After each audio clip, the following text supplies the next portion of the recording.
पुढची बातमी आहे ती मराठवाड्यातल्या एका शिवमंदिरामधल्या प्रवेशाच्या निमित्तानं गाजलेली। अब्दुल सत्तार या मुस्लिम आमदाराचा महादेव मंदिरातला प्रवेश वादात अडकला आहे। या निमित्तानं भारतीय जनता पार्टीच्या कार्यकर्त्यांनी शिवमंदिराला गोमूत्रानं शुद्ध केलंय। सिल्लोड सोयगाव तालुक्याचे आमदार अब्दुल सत्तार यांनी महाशिवरात्रीच्या निमित्तानं स्थानिक नागेश्वर महादेवाचं दर्शन घेतलं। यासाठी सत्तार मंदिराच्या आत गर्भगृहापर्यंत पोहोचले। सत्तार कट्टर इस्लाम धर्मीय आहेत। अशा व्यक्तीनं गर्भगृहात जाऊन दर्शन घेणं हे अनेकांना रुचलेलं नाही। सत्तार गोमांस खातात हेही अनेकांना ठाऊक आहे। त्यामुळे सत्तार ज्या शिवमंदिरामध्ये गेले तिथं भाजपाच्या कार्यकर्त्यांनी गोमूत्र शिंपडलं आणि मंदिराचं शुद्धीकरण केलं। अर्थात हा विषय एका बाजूला आहे, दुसऱ्या बाजूला या निमित्तानं सुरू झालेले वाद आणि शब्दबाणही आहेत। तुषार भोसले आणि अंबादास दानवे यांच्यात काय शब्दबाण चालले ते पहा।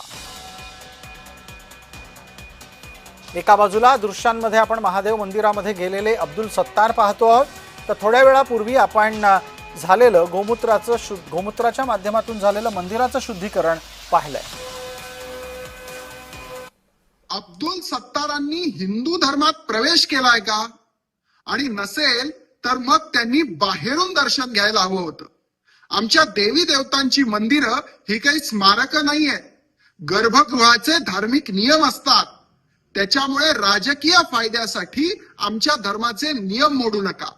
आणि जर तुम्हाला खूपच इच्छा असेल तर हिंदू धर्मात प्रवेश करा आणि मग खुशाल देवी देवतांचे आशीर्वाद घ्या।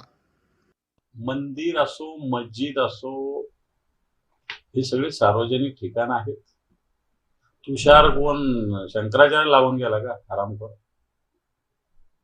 तो सांगणारा?